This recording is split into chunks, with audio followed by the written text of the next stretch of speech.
வெக்கி தலை குனிய வேண்டும். இந்த அரசாங்கம் வெக்கி தலையை குனிய வேண்டும். நீங்க கஞ்சா கிடையாதுங்கிறீங்களே, நான் உங்களுக்கு சில இன்ஸ்டாகிராம் ப்ரொஃபைல்லாம் காட்டுறேன், அதை காட்டுங்க. அதுல பாட்டே இப்படிதான், கட்டு கட்டு மெட்டு மெட்டுன்னு நான் எத்துன்னு போறேன் கத்தியை வச்சுக்கின்னு அக்கிசாவை போட்டுன்னு இப்படி தான் பாடிக்கிட்டு இருக்காங்க. ஓப்பனா பாடுறாங்க. இந்த வீடியோஸ் எல்லாம் இன்ஸ்டால போய்கிட்டே இருக்கு. நீ என்ன கிழிக்கிற?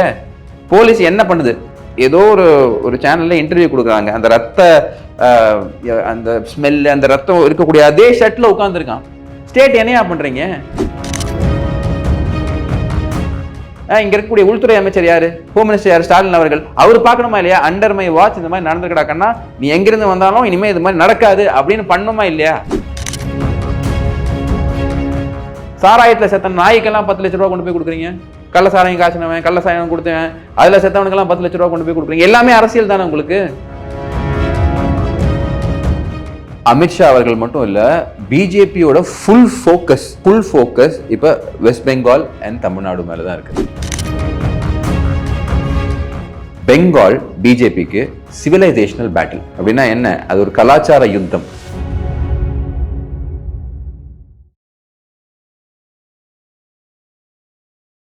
இளைய பாரத நேயர்களுக்கு வணக்கம். இன்னைக்கு நம்ம நேர்களில் நம்ம சிறப்பு விருந்தினர் இளைய பாரதத்தின் நிறுவனரான கார்த்திக் கோபிநாத் சார் அவர்கள் தான். வணக்கங்கண்ணா. வணக்கம்ண்ணா. வணக்கம் கௌதம். நேற்றைய தினம் அமித்ஷா அவர்கள் ரொம்ப ஆக்ரோஷமா பிரஸ் மீட் கொடுத்துருக்காங்க. அது என்னன்னு நான் சொல்லியிருக்காரு.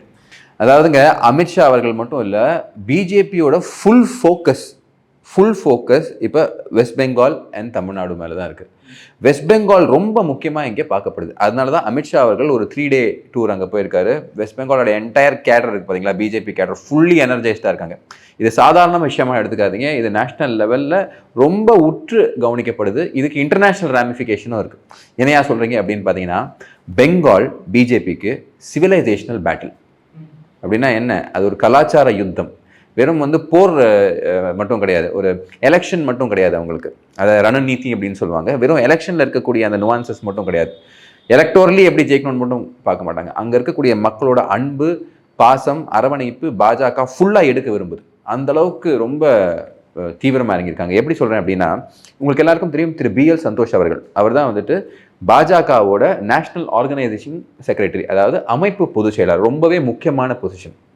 அவர் 2 நாள் முன்னாடி ஒரு தனியார் தொலைக்காட்சிக்கு பேசும்போது என்ன சொல்றாரு அப்படின்னா, நாங்கள் பெங்காலை ஒரு 19th ஸ்டேட்டாவோ 20th ஸ்டேட்டாவோ எடுக்கணும்னு எய்ம் பண்ணல. எங்களோட எய்ம் பெங்கால் ஒரு சிவிலைசேஷனல் பேட்டில். அது மக்களோட ஆசீர்வாதத்தில் கண்டிப்பாக நாங்கள் பெங்கால் ஜெயிப்போம். காரணம் என்ன? இந்த காரணங்களை திரு அமித்ஷா அவர்களோட வருகை இன்னும் ரொம்ப ஒரு ஃபோக்கஸோட சொல்லுது.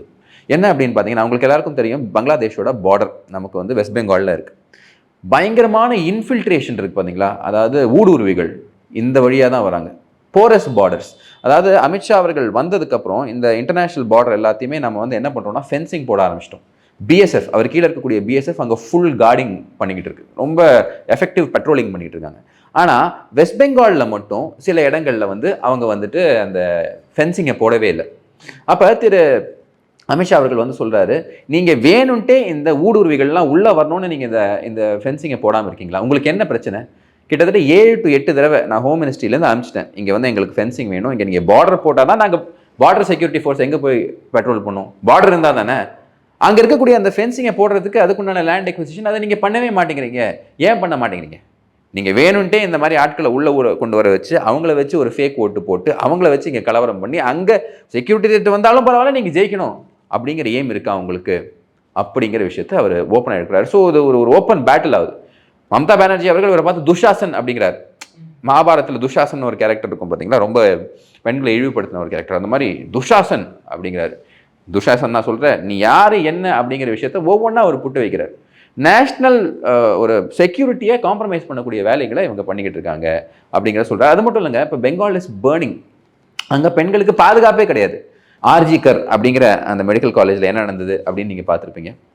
லா காலேஜில் அங்கே சந்தேஷ்காலி. ஸோ இதெல்லாம் பெண்களுக்கு பாதுகாப்பு இல்லை அப்படிங்கிறத எடுத்துக்காட்டுது. யாரை பார்த்தாலும் அரெஸ்ட். பாஜக காரனை போட்டு கொல்றது, அடிக்கிறது, துன்புறுத்துறது, ஃப்ரீ ஸ்பீச்சை கர்ப் பண்ணுறது, இது எல்லாத்தையும் ஹைட்ஸ் பெங்காலில் நடந்துகிட்டு இருக்கு. ஸோ நாங்கள் விட போகிறதில்ல, நாங்கள் இறங்கி இதை செய்ய போகிறோம் அப்படின்னு சொன்னாங்க. அது மட்டும் இல்லை, டெமோகிராஃபி. திரு BL சந்தோஷ் அவர்களும் பேசியிருந்தாரு. திரு அமித்ஷா அவர்களும் என்ன சொல்றாரு அப்படின்னா, இங்கே நமக்குன்னு ஒரு பாப்புலேஷனில் ஒரு பர்சன்டேஜ் இருக்கும். இத்தனை பர்சன்டேஜ் இந்த மதத்தை சார்ந்தவங்க இருப்பாங்க, இத்தனை பர்சன்டேஜ் இந்த மதத்தை சார்ந்தவங்க இருப்பாங்க. அதை டெமோகிராஃபியை ஒரு மதத்தை சார்ந்து இன்ஃபில்ட்ரேட்டர்ஸை வர விட்டு ஊடுருவிகளை வர விட்டு டெமோகிராஃபிக் டிங்கரிங் பண்ணி அதை வச்சு இங்கே பெரிய ஒரு ஓட் பேங்க் அவங்க சம்பாதிச்சிருக்காங்க. இனிமேல் அதை விட மாட்டோம் அப்படின்றதையும் இங்கே சொல்லப்பட்டிருக்கு. ஸோ ஃபுல் ஃபோக்கஸ் இங்கே இருக்குது. இன்னொரு விஷயமும் நான் உங்களுக்கு சொல்கிறேன்.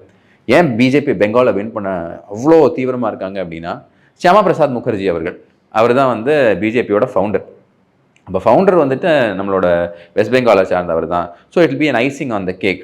மக்களோட அந்த ஒரு அன்பை பெற்று 2/3 மெஜாரிட்டி வின் பண்ணி, கேளுங்க, 2/3 மெஜாரிட்டி வின் பண்ணி நாங்கள் வருவோம் அப்படின்னு சொல்லியிருக்காங்க. பிஜேபி இந்தியாவோட ஹேண்டில், நேஷனல் ஹேண்டில் அவங்களே போட்டிருக்காங்க. அதாவது இந்த விளங்காத இந்த கம்யூனிஸ்ட்டுக்கு 30 வருஷம் கொடுத்துருக்கீங்க. இந்த மம்தா பானர்ஜி அவங்க கீழே உங்களுக்கு எல்லாருக்கும் தெரியும், ஆகுனா கால் மேலே கால் போட்டு காலில் கட்டு போட்டு அப்படியே சுற்றுவாங்க. எலெக்ஷன் முடிஞ்சது அடுத்த நாள் போய் ஃபுட்பால் விளையாடுவாங்க. ஸோ இந்த மாதிரி ஆட்களுக்கெல்லாம் கொடுத்துருக்கீங்க.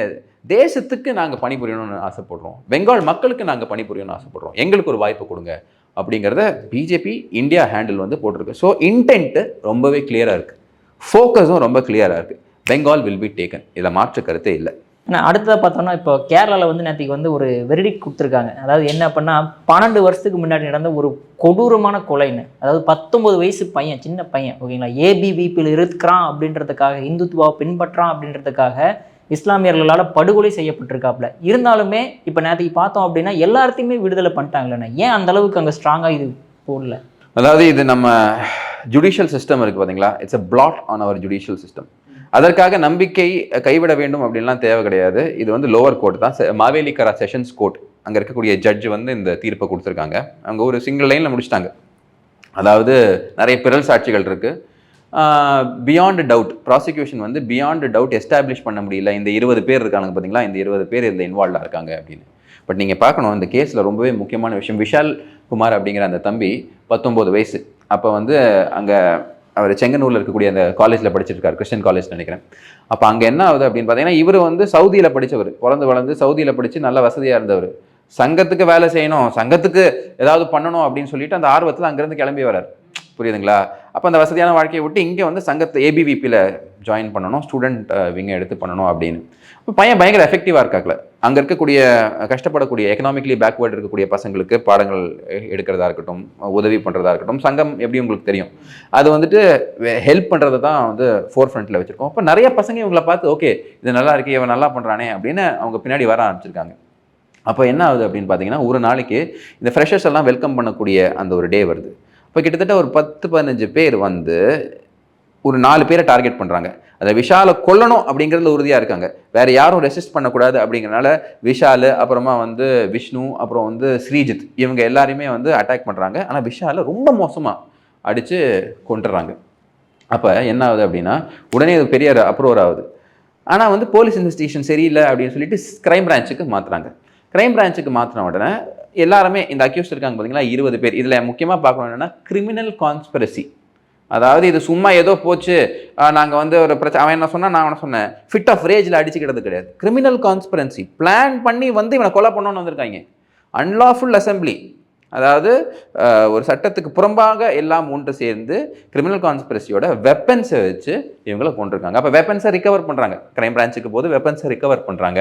அதுக்கப்புறம் யார் கன்ஃபெஷனல் ஸ்டேட்மெண்ட்ஸ் வச்சு, அதுலேயும் குறிப்பாக இந்த சாவறதுக்கு முன்னாடி இந்த தம்பி என்ன சொல்லிட்டு சேர்த்துருக்காங்கன்னா, இந்த சிஎஃப்ஐ தான் என்னை வந்துட்டு, பிஎஃப்ஐயோட ஸ்டூடெண்ட் ஆர்கனைசேஷன் சிஎஃப்ஐ சார்ந்தவங்க தான் என்ன சொல்லிட்டு டையிங் டிக்ளரேஷன் கொடுத்துட்டு மரண வாக்குமூலம் கொடுத்துட்டு போகிறார். இதெல்லாம் இருக்குது, எத்தனையோ சாட்சிகள் இருக்காங்க. அப்போ கோர்ட் என்ன பண்ணுது அப்படின்னா, மெல்ல மெல்ல மெல்ல இந்த கோர்ட்டுக்கு வந்து நிறைய பேர் பெயில் கேட்டு போகிறாங்க. பெயில் கேட்டு போகும்போது ஒரு மாதத்தில் அவங்க என்ன சொல்கிறாங்கன்னா, ஓகே இன்வெஸ்டிகேஷன் தான் போயிட்டுருக்குல்ல, நீங்கள் பெயிலில் போங்க, ஆனால் ஸ்ட்ரிக்டாக பாஸ்போர்ட்லாம் இங்கே சப்மிட் பண்ணிட்டு போகணும் அப்படின்னு.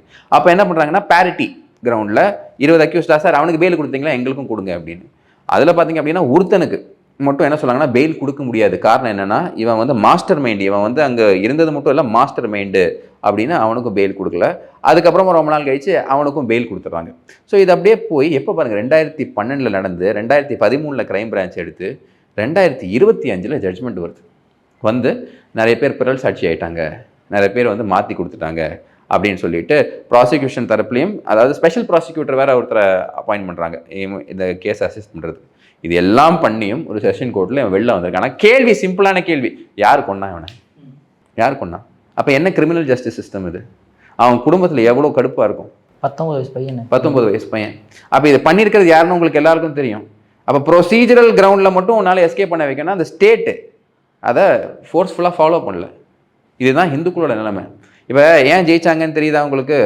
ஏன்னா இந்த மாதிரி பல பேர் உயிர் தியாகம் பண்ணி அங்கே இருக்கக்கூடிய நல்லது பண்ண வந்தால் அவங்கள கொன்று அந்த கேஸை கூட ஜெயிக்க விடாமல் இருக்கு இந்த அரசு. அப்போ இந்த மாதிரி அரசாங்கம்லாம் இருக்கக்கூடாது அப்படிங்கிறது மக்கள் மனதில் வந்துடுச்சு. ஸோ இது இப்போதைக்கு ஒரு செட்பேக்காக இருந்தாலும் ஹைகோர்ட்டில் கண்டிப்பாக இது ரிவர்ஸ் ஆகும். எல்லா அயோக்கிய பசங்களும் அதுக்கு முன்னாடி இருக்கக்கூடிய எல்லாரும் ப்ராசிக்யூட் பண்ணப்படணும். இதில் என்ன அப்படின்னா நிறைய பேர் இங்கேருந்து எஸ்கேப் போயிடுவாங்க. அக்விட்டல் வந்தோடனே அடுத்து அவன் வந்து வெளியூருக்கு போயிடுவான். பட் அதையும் தாண்டி நல்லது நடக்கும் அப்படிங்கிற நம்பிக்கை இருக்குது. பிகாஸ் சங்கம் ஹஸ் கிவன் இட்ஸ் ஹார்ட். அங்கே இருக்கக்கூடிய சங்கத்த ஆட்கள் அவங்க பெஸ்ட்டு ட்ரை பண்ணாங்க.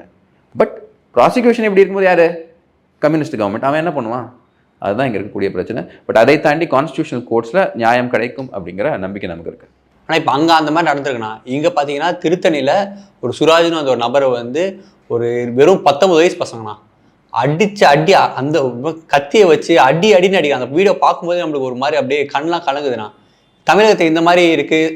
ஆனால் வந்து மா சுப்பிரமணியன் என்ன சொல்கிறாருன்னா 0% கஞ்சா, இங்கே எதுவுமே கஞ்சான்னு ஒரு விஷயமே கிடையாதுங்க இப்படி சொல்கிறாங்கண்ணா. அதாவதுங்க வெக்கி தலையை குனிய வேண்டும் இந்த அரசாங்கம், வெக்கி தலையை குனிய வேண்டும். அதாவது இந்த பசங்க நீங்கள் கஞ்சா கிடையாதுங்கிறீங்களே, நான் உங்களுக்கு சில இன்ஸ்டாகிராம் ப்ரொஃபைல்லாம் காட்டுறேன், அதை காட்டுங்க. அதில் பாட்டே இப்படி தான், கட்டு மெட்டுன்னு நான் எத்துன்னு போகிறேன் கத்தியை வச்சுக்கின்னு கிசாவை போட்டுன்னு இப்படி தான் பாடிக்கிட்டு இருக்கானுங்க. ஓப்பனாக பாடுறாங்க.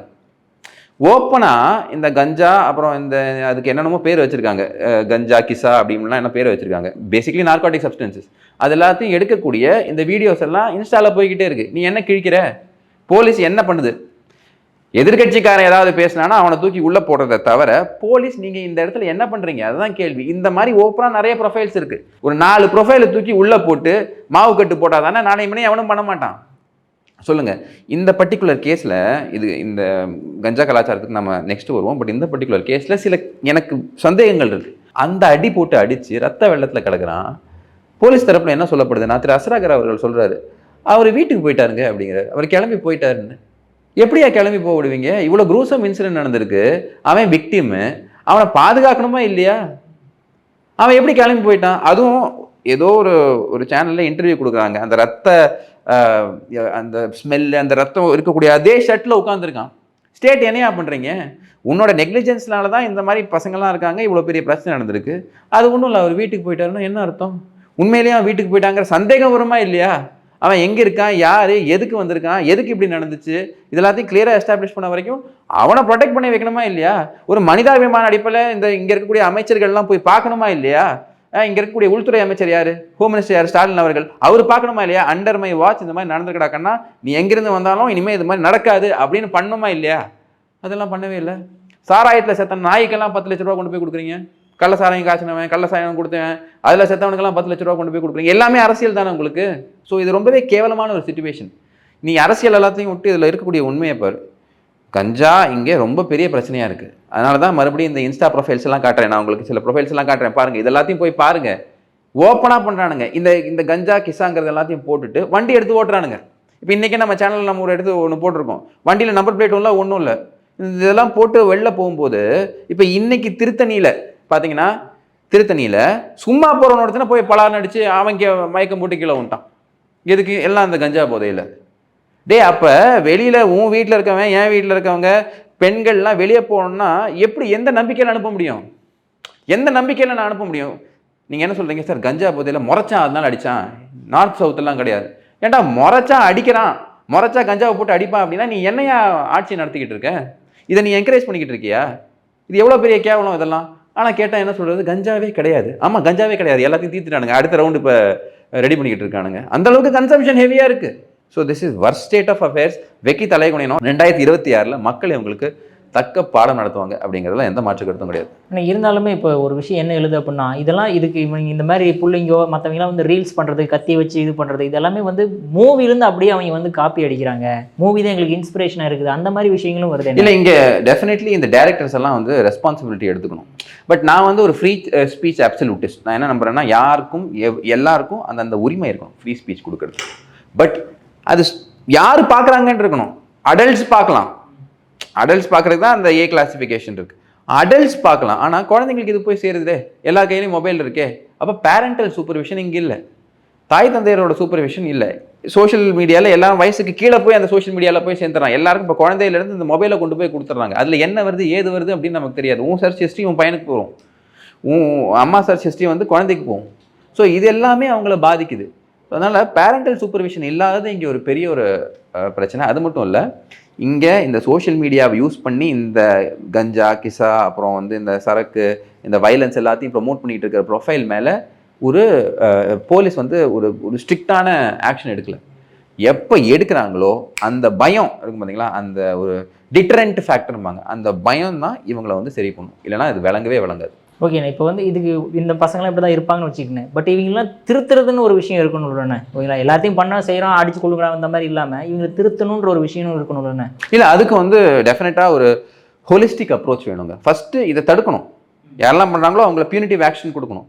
பட் இங்கே இருக்கக்கூடிய முக்கியமான பிரச்சனைனா யூத் நிறைய இருக்காங்க, அவங்க எனர்ஜியை எங்கே கொண்டு போய் காட்டணும்னு தெரியல.